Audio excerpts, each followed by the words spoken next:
the villain kids, they're heroes now. These four were plucked off the aisle, brought into Oradon, and they did right. I am so happy this day has finally arrived!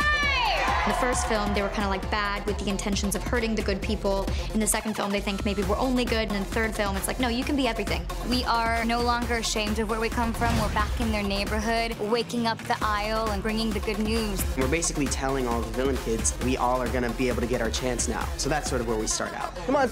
I think that Mal's relationship is changing with everyone because Mal's relationship with herself is changing so immensely. Well, her relationship with Evie is the same. She's her best friend, but as well, she has to get some space from her.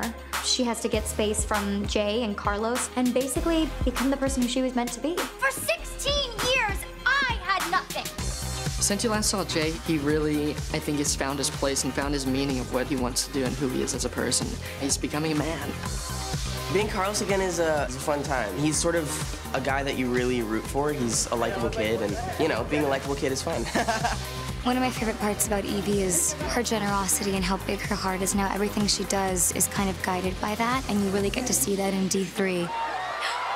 Here they come. Mal and Ben are madly in love, and yeah, you propose. You get all lovey-dovey. Yeah, I do. There's a real vulnerability to Ben, which allows the room and the space for Mal to be awe-inspiring. Mal's a dragon. She has to have somebody who's very soft, sweet, and sensitive, and that's what Ben is for her. Down on my knees. Carlos and Jane are just the youngest couple, and it's so evident. They're still sort of infatuated with each other in like a very youthful, innocent way.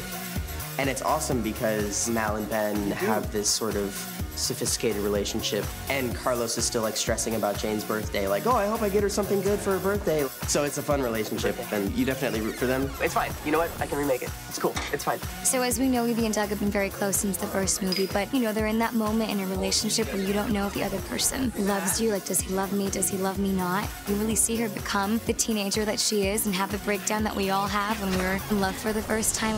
What would I do without you? It's something nice about revisiting a character that you played once before. I know more about him, and I feel like I know more about him, and the character has become even more like myself. I'm really excited to sort of give him that growth that people have been wanting to see, and he's very sort of innocent and pure, and he has really good qualities about him. I am so sorry. As an actor portraying a character, I've always felt I had a really good handle on Mal. She's probably my favorite character that I've ever played, so it's incredible to be able to come back and show them where Mal goes next. Feels wonderful. Feels like a great privilege. My mom always says that friends are the family that we choose, and I think that is exactly who the VKs are. In times of need or in times of crises, you always kind of see them come together. You get so invested, you fall in love with these people, and you feel like you live in this world with them, and you want to, as an audience member, be let in on the rest of it. And I feel like the third one is really like a big step into the rest of it.